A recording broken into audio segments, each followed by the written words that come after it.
Mira, ahora. No para de comprar.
Para a Real Academia Galega que todos e todas poidan estar aquí e poidan participar neste acto que é un acto de integración, é un acto ademais de amor, como diría a propia María Vitoria, alrededor da lingua e da nosa memoria colectiva.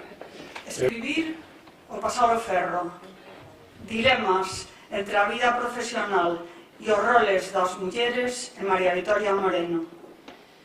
Deixei de escribir por pasar o ferro. Deixei de escribir por cociñar. María Vitoria Moreno, entrevista ao Diario de Pontevedra, 2005. Señores presidentes da Xunta de Galicia e da Real Academia Galega, señor alcalde de Pontevedra, ilustres colegas da Academia, autoridades, familia de María Vitoria Moreno, veciñas e veciños de Pontevedra, amigas e amigos. Escribir o pasar o ferro.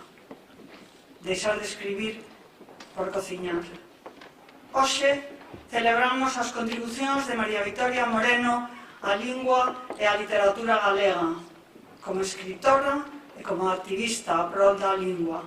Estas contribucións leváronse a cabo en circunstancias non sempre doadas.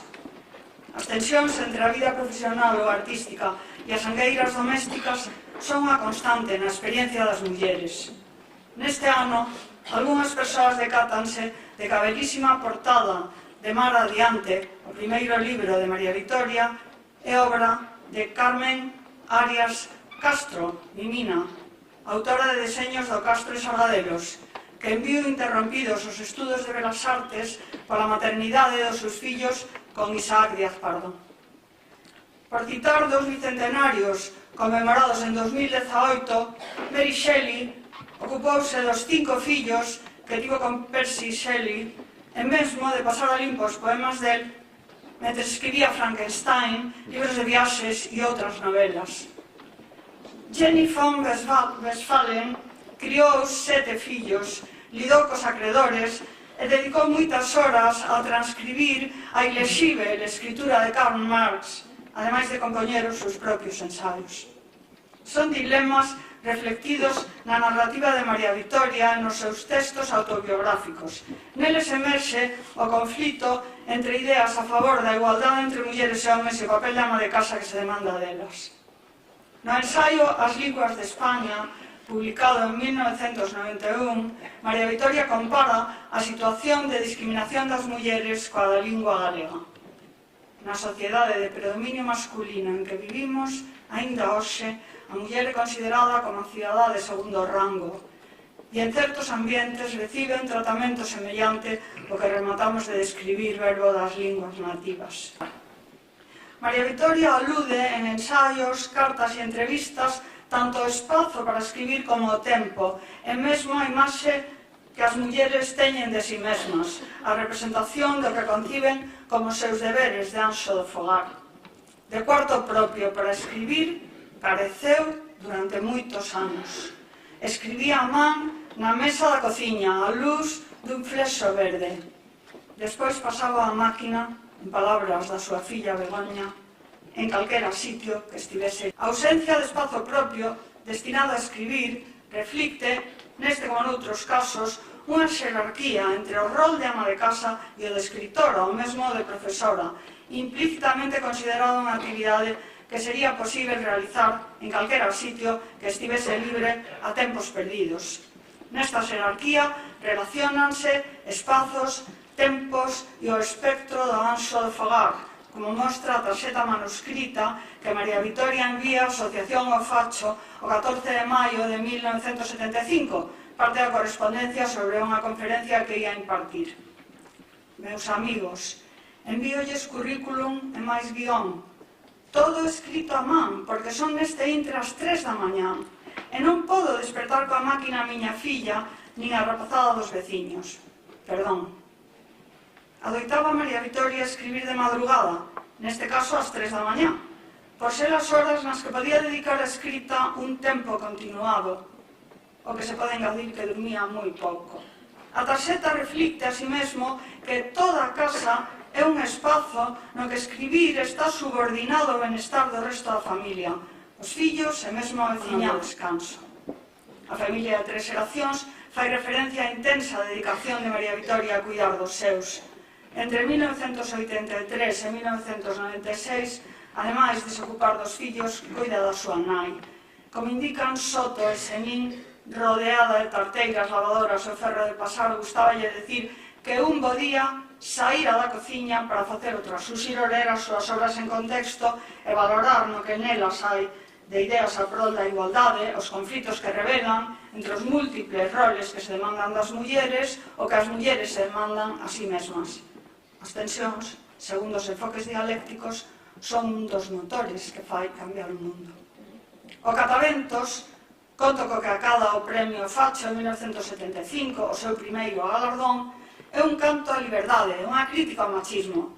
A tiranía do galo do Empío asoballa as galiñas e os pasariños da contorna. A pomba pitiña chega ao galiñeiro sen coñecer os seus costumes e desafía a autoridade do Empío, choutando máis alto ca el. O galo adoece con envexa. Eu son o que manda aquí, e esa parva de galiña voa máis alto ca... Os libros de María Vitoria Moreno contribúen a desarmar estereotipos, a mudar representacións sociais que limitan os roles e actividades das mulleres. Os seus escritos autobiográficos revelan o modo en que ela, como moitas mulleres neses anos e aínda hoxe, se viu obrigada a escoller entre pasar o ferro ou escribir, ou a deixar de escribir por pasar o ferro. Malia estes atrancos, María Vitoria foi quen de elaborar unha obra narrativa e ensaística de grande calidade, a contribuir coa súa escrita e co seu compromiso a causa da lingua galega e a consolidación da literatura infantil e juvenil. Isto, en tempos rougados, o sono e a cociña, en calquera espazo onde puidese encontrar un mínimo acougo. Temos a esperanza que María Vitoria, de certo, compartiría que cada vez sexan menos as mulleres que se enfronten a estes dilemas.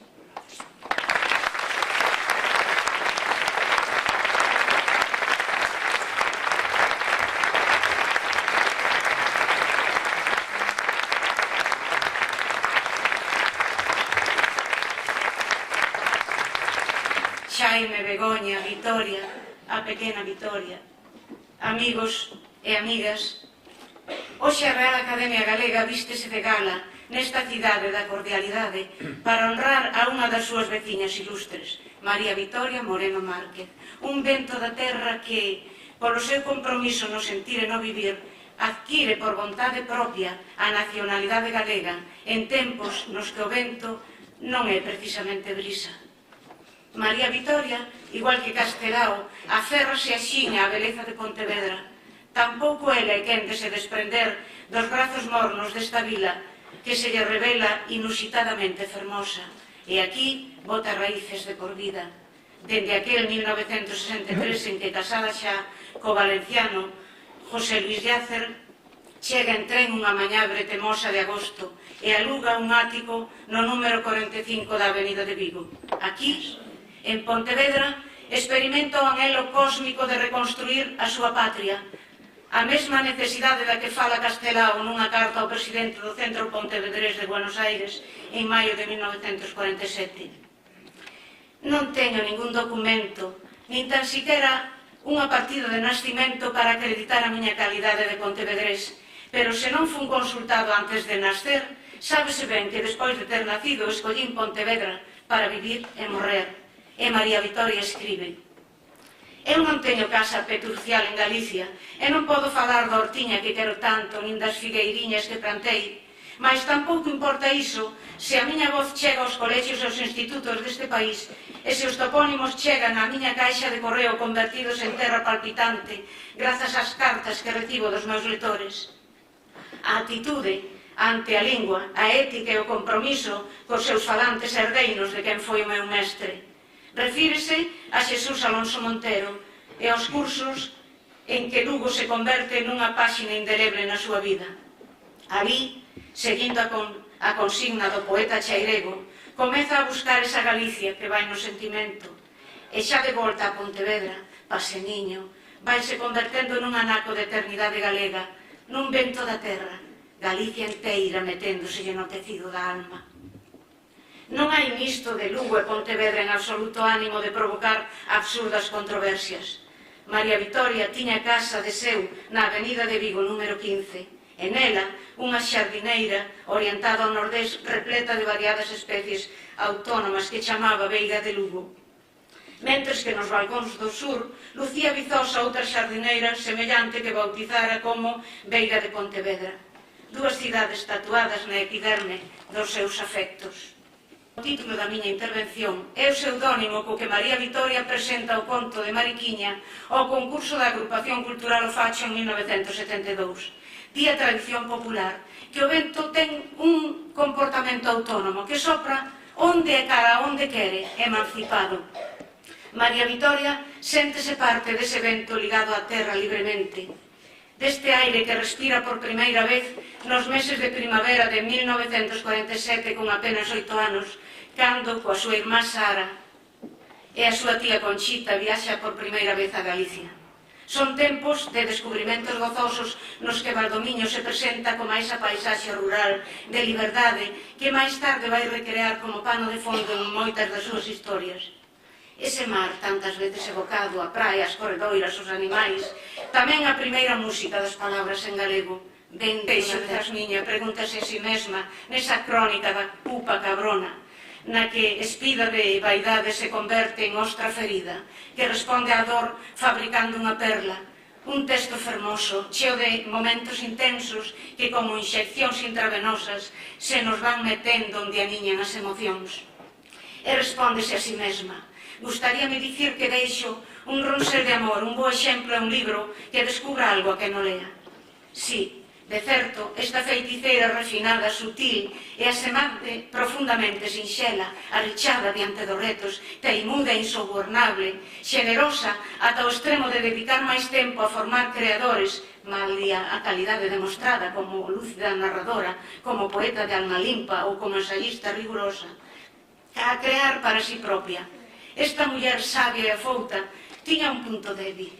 Era vulnerable á beleza e aos afectos, tal como a miña Senín, protagonista de A Néboa. Persoas estamos feitas para levar adiante os proxectos máis fermosos. Así comeza Ananólise, un libro fundacional na chamada literatura juvenil que tantos lectores e lectoras gañou para o galego.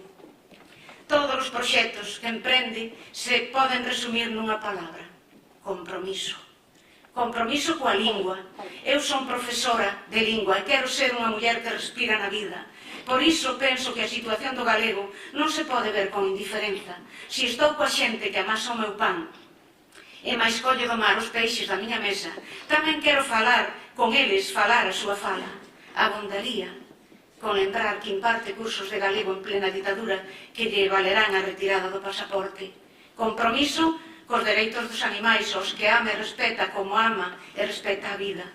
Compromiso co ensino, este corazón que florece nas aulas e que, levando apenas 5 anos en Galicia e en días de pés descalzos a información, comeza a introducir o galego nas aulas, empeñase en converter aquelas alumnas en apaixoadas lectoras. E nesa expresión de liberdade failles ver que a identidade que queremos ter ten que ver cos nosos coñecementos, co que sabemos de nós mesmos, e mostralles a realidade lingüística do país e a responsabilidade individual e colectiva que deben asumir. Este compromiso coa cultura e coa normalización da lingua abondaría para que entre os elixidos das nosas letras figure gravado a lume o nome desta mestra vocacional. María Vitoria Moreno foi un vento da terra que soubo soprar a menceres para que as andoriñas non fuxan dos ceos, que decidiu ser como esas correntes de aire positivas das culturas antigas, enviadas polos deuses que escorrentaban os males, un vento da terra que falou entre os salgueiros para nos axudar a recuperar a autoestima, que se volveu furacán para soprar entusiasmo na xente nova e manter o rumbo do veleiro da lingua e a literatura, con faíscas de orballo e luz de vento maino, con fíos de liberdade e compromiso co país, foi tecendo unha firme velame. Mais, mágoa de velas, alguén chamou por ela dende as estrelas. Vento que foxes das paisaxes vivas, con quen falarás agora?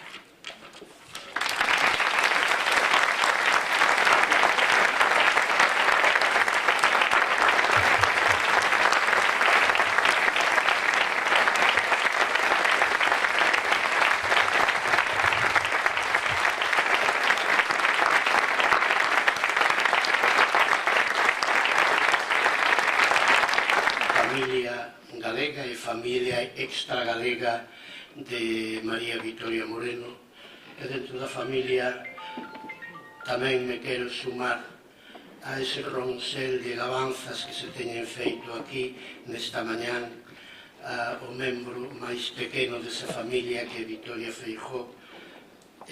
Vitoria, que lle gustaría a súa avoa saber que non sei se ten recitado antes de hoxe, pero se non ten recitado, hoxe nacía unha rapsoda.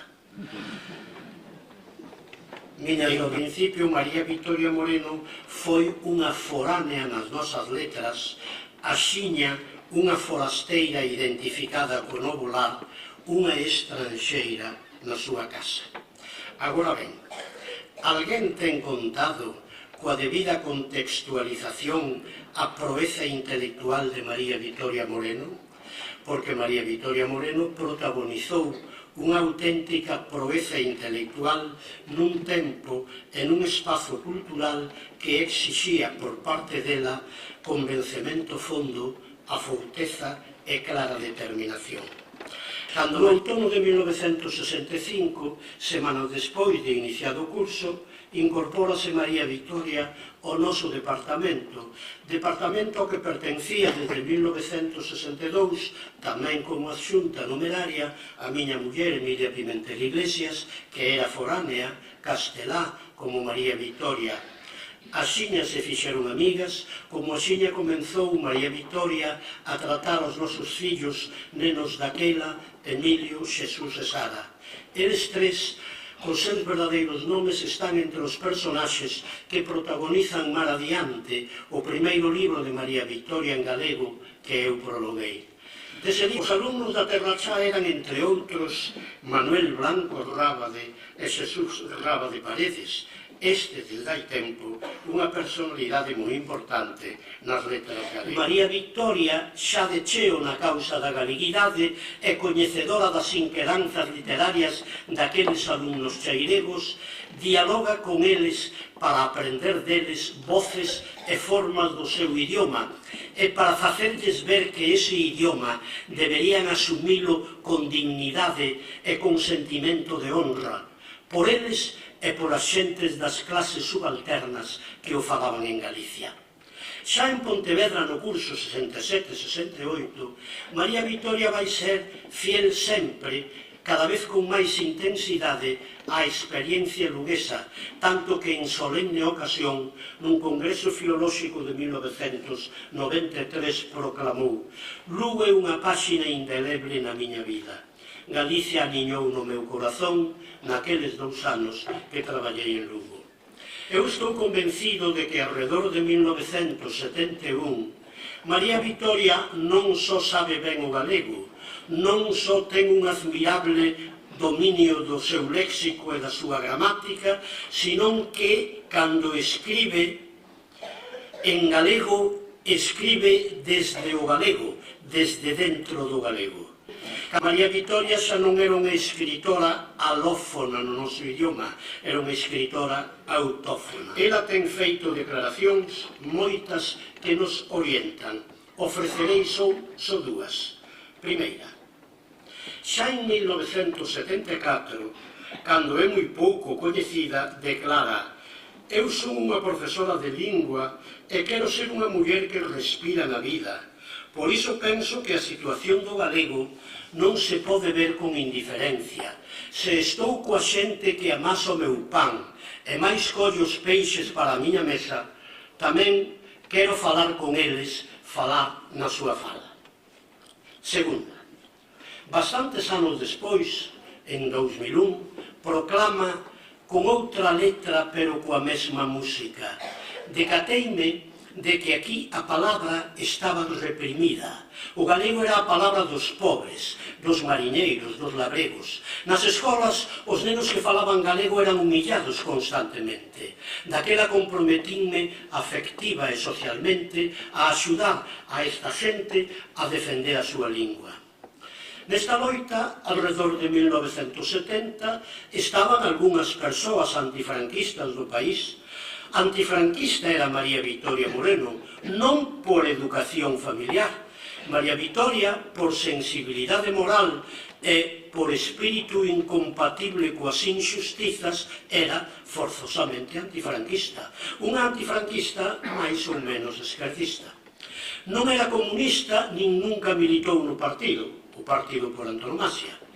Crente, máis cristiá que católica, os seus postulados fraternos e xusticeiros, María Vitoria asume, despois de 1965, comprometerse co idioma galego, cun idioma tan problemático. Non só decide ser escritora en lingua galega, foi moito máis alá. Será, desde esas datas, a súa apoloxista e a súa reivindicadora.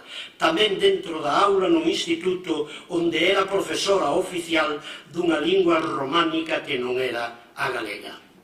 Contan os cronistas que desde 1972 en Pontevedra e noutras cidades galegas, ela, a foránea, vai protagonizar un apostolado lingüístico que non tiña precedentes en Galicia en favor de tan problemático idioma. María Vitoria imparte cursos de galego en Pontevedra, Vilagarcía de Arousa e Ourense, cursos que desconcertan a policía política da súa cidade e que alporizan a moita xente ben pensante de Pontevedra, escandalizada de que aquela profesora do instituto, muller, nova e extragalega, defendese e ensinase el dialecto gallego con tanta paixón e, ao parecer, con moita erudición filolóxica. Resultou que a policía, ao servizo daquela das xentes acomodadas e ben pensantes, comenzou a intimidar a aquela persuasiva profesora extraoficial, a aquela conferenciante que, aínda falando en dialecto, deslumbraba. Foi a policía que en 1973 lle retirou o pasaporte a María Vitoria. Sáibase que na era de Franco o pasaporte permitíanos exercer un dos poucos dereitos que os súbditos do déspota tiñamos, o de viaxar ao estranxeiro e tamén o de fuxir se as circunstancias políticas non o aconsellaban. Coñecida é a resposta. Ela seguiu impartindo cursos de lingua galega e disertando nas tribunas toleradas sobre a obra de Rosalía, as páxinas de Cabanillas e os poemas galegos de García Lorca. María Vitoria protagonizou en Galicia un acontecer cultural desde 1970 en pleno franquismo que, como dixen, non tiña precedentes. É a María Vitoria que optou polo idioma galego cando, pouco antes desta data, xa tiña unha obra en castelán, o seu idioma originario, de certa entidade e con algún recoñecemento público. Pero ela vivía en Galicia, sobre todo na Galicia dos que lonxe de faceren a historia, só a sufrían. Ante esta Galicia latexaba o seu inmenso corazón e latexaba, lóxicamente, no idioma desa desfavorecida nación sociolóxica. Nunha cristiá como ela, aquel compromiso foi unha cuestión de amor, dito sexa con palabras proferidas por ela en celebérrima ocasión. Porque o ser humano María Vitoria Moreno era un corazón inmenso, un espírito grandioso, e en seres humanos desta feitura moral e cívica, os seus compromisos cívicos tiñan música, eran canción. E compre saber que María Vitoria Moreno, desde 1965, rezaba todas as noites un verso de Violeta Parra, que tamén cantou Mercedes Sosa. Si se calla el cantor, calla la vida.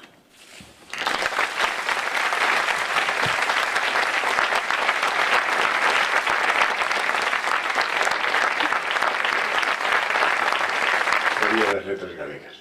Como presidente da institución, correspóndeme pechar o acto e non quero facelo primeiro sen os agradecementos. Agradecemento especial ao presidente da Xunta de Galicia, Alberto Núñez Feixóo, que un ano máis nos acompaña e que, como comentei antes, protagonizou máis ben o acto institucional que se celebrou no Instituto Torrente Ballester. Agradecemento ao Concello de Pontevedra, que, como dixo xa, o profesor Alonso Montero, entregouse á celebración de María Vitoria Moreno cunha serie de actos, este un deles, pero agradecemos moito o apoio e o entusiasmo do Concello ao redor da figura de María Vitoria. Agradecemos moi especialmente á familia de María Vitoria, tanto a galega como a extra galega, os irmáns que veñen, a irmá que veñen dende fora, dende Madrid e dende Palencia. Quero citar a Begoña Llacer, a súa filla, a Vitoria Feixóo, a súa neta, que fixemos alusión antes, a Sara Moreno e a Rafael Moreno, os seus irmáns, a Pedro Ferriol, o seu viúvo, a Pepe Gómez, a Xaime Feixóo. En 1963, a Academia, por iniciativa de 3 académicos, brillante iniciativa, o Francisco Fernández del Riego, Gómez Román e Jesús Ferro Couselo, botaron a andar esta idea, puxeron enriba de todos nós a responsabilidade de continuar ano tras ano a celebración do Día das Letras, pois sabían que estaban poñendo unha pedra no futuro e unha pedra na esperanza. A pedra na esperanza dun país que cada vez se recoñecese máis a sí mesmo e un país que recoñecese máis os seus valores, alrededor fundamentalmente da lingua e das expresións creativas que a lingua representa. As letras galegas, afortunadamente, é unha explosión social. É unha explosión social na que participa a sociedade no seu conxunto. A Academia é o que é. A Real Academia Galega non é a Xunta de Galicia, nin é a responsable da política lingüística. A Real Academia Galega é unha institución científica que estuda a lingua, que vela pola lingua, que coida o léxico, o dicionario, que traballa na gramática, que esperamos ter en breve, na gramática normativa do galego, pero a Academia é a que todos os anos elixe os académicos a figura, segundo os seus estatutos, a que se dedica o Día das Letras. E ese Día das Letras, hasta aí pouco tempo, era case, digo sempre, e perdón pola familiaridade, Sota, Cabalo e Rei. Rosalía de Castro, Castelao, Eduardo Pondal, Curros Enríquez, Valentín Lamas Carvajal, e así íamos casi percorrendo a historia da nosa literatura. Hoxe, afortunadamente, digo, hai un debate importante cada vez que a Academia, os académicos e académicas decidimos a quen vai estar dedicado o Día das Letras Galegas, por exemplo, do ano 2019. A quen? Pois hoxe podemos decir que hai xa polo menos 15 candidaturas en riba da mesa. Candidaturas que chegan non dos académicos que tomamos a decisión, porque así o establece os estatutos, pero que escoitamos a xente de fora. Este ano, cando decidimos que sería María Vitoria Moreno a persoa que se dedicaba ao Día das Letras Galegas, eu sempre saliento 4 factores que me parecen moi importantes. Hai unha primeira cuestión que me parece moi importante e ela consideraba prioritaria, a súa condición de profesora. Reivindicar os profesores e profesoras que están traballando na base a prol da lingua, a abrir os ollos e a significación dun idioma e a formar as novas xeracións nos valores do idioma e nos valores sociais que o idioma representa. Eso foi o que fixo que unha muller se comprometese dese xeito ca lingua e que dedicase unha parte da súa creación, da súa importante creación e do seu talento literario como comunicadora e como creadora a producir, crear produtos que puidesen ser útiles no espallamento e na descoberta dese idioma e dese mundo nos novos lectores. Preocupáballe moito a María Vitoria Moreno os lectores novos, facer lectores novos. Un desafío que hoxe ten o idioma galego, as novas xeracións. Aí onde temos que traballar, e temos que traballar xuntos. Temos que traballar entre todos, xuntos, pero nunha dirección moi concreta. Sin entrar na autosatisfacción das cifras, dicindo que isto está moi ben, pero tamén comprometéndonos a traballar xuntos e a unir os esforzos e buscar as cousas que nos unen cara ao futuro. E aí, outro aspecto importante que tamén considerou a Academia é o feito de que unha persoa, unha muller neste caso, que nace fora de Galicia, que se cría fora de Galicia, que descubre o mundo intelectualmente fora de Galicia e que ademais ten a oportunidade de crear literariamente fora de Galicia, finalista do Premio Café Gijón, que era un dos premios máis celebrados naquele momento na narrativa española, veña a Galicia e con 23, 24 anos de súpeto descubra un país, descubra unha xente, descubra unha lingua e se comprometa decisivamente con ese idioma. Eu non sei se ese é un mérito de María Vitoria Moreno ou é un mérito do país, que somos capaces de seducir, de incorporar voces á causa común da lingua e do galego de fora e de dentro da casa. Por exemplo, os mozos e mozas de moitas cidades de Galicia, da Galicia urbana, que teñen como primeira lingua o castelán, e é unha realidade que está aí, e son tan galegos como calquera de nós, primeiro nivel. Traballar por todo iso e traballar pola sementeira de futuro na que creía María Vitoria tamén. E un cuarto factor que a mí me parece importante, a súa condición de muller. Son 55 celebracións do Día das Letras Galegas. Esta é a cuarta celebración dunha muller. É certo que temos unha bandeira primeira xigantesca, Rosalía de Castro, pero iso non nos pode crear espellismos. A muller hoxe ten un papel. Nos últimos 50 anos é imposible explicar a Galicia moderna sin a muller. É imposible explicar Galicia sin o papel das mulleres. Rosalía de Castro, Viuda de Vivos e Mortos, e outros versos dela. Pero, sobre todo, a muller, a nova muller, as miñas alumnas da universidade, as que están nas redaccións dos xornais e das emisoras de radio e de televisión, as que traballan nas novas tecnoloxías, as creadoras, as que están no mundo da plástica, e pouco despedíamos a Berta Cáccamo, ao mundo, por exemplo, da empresa, o mundo da investigación, da ciencia, da universidade, da tecnoloxía. Hoxe a muller ten un papel de primeiro nivel e nós temos que poñelo na primeira liña. E as institucións. Quero rematar simplemente lendo as súas palabras. Nun texto inédito ata hai pouco, o profesor Senín, que creo que está na sala, data no ano 1986, 1990 aproximadamente, que se titula Nosoutras, e que vou ler non enteiro porque é extenso, está publicado xa, pero vou ler pois 4 parágrafos de María Vitoria Moreno nesas datas. E repito, o texto está inédito ata agora. Nosoutros somos 5 mulleres de Galicia, é dicir, 5 entre as moitas mulleres que neste recanto do mapa viven, traballan e apostan polo futuro. Follas Novas de Rosalía de Castro é unha aposta polo futuro, di ela. Palmira Boullosa, que xa non está entre nós, Elena Villar, Ana María Fernández, Úrsula Jainz e María Vitoria Moreno. O que non está moi claro, pero tampouco non é cousa de perder o tempo en indagalo, é se esta fe nos tempos novos nos ven do noso oficio ou se, pola contra, chegamos a el coa fe como punto de partida. Non somos fillas de Rosalía, non somos unha elite, nin pretendemos pasar a historia. Vivimos como cidadáns de a pé nunha Galicia que loita por incorporarse con dignidade aos tempos modernos. Vémonos rodeadas por xente que o fai mellor ca nós, escritores, deseñadores, músicos, empresarios, pintores, e iso estimúlanos.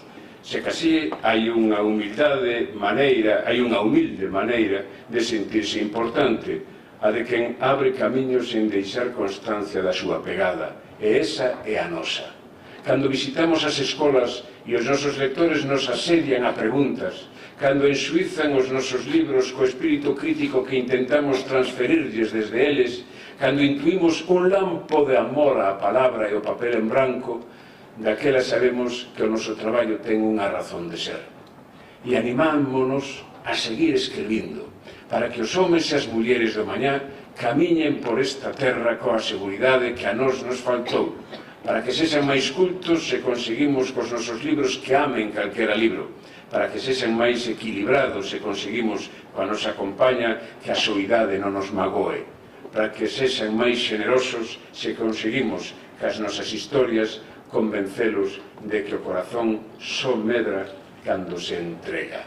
A historia deste país é rica en atrancos, frustracións e opresións, e a súa literatura amosa unha trayectoria regular e interrumpida, os períodos nos que o povo goza da liberdade necesaria para expresarse con autenticidade correspóndense co florecemento das súas letras, e as épocas nas que o Estado centralista impón con rigidez os seus criterios correspóndense sempre coa pobreza e mesmo co silencio. E remata: escribimos con decoro, integrámonos na literatura do noso povo e non fixemos máis que comenzar. Facémolo ás 5, nosoutras, coa mesma palabra que emprega Ramón Cabanillas para cerrar Na noite estrelecida, o libro máis alentador que se leva escrito en Galicia. Facémolo, escribimos con esperanza. Moitas grazas. Levántase a sesión.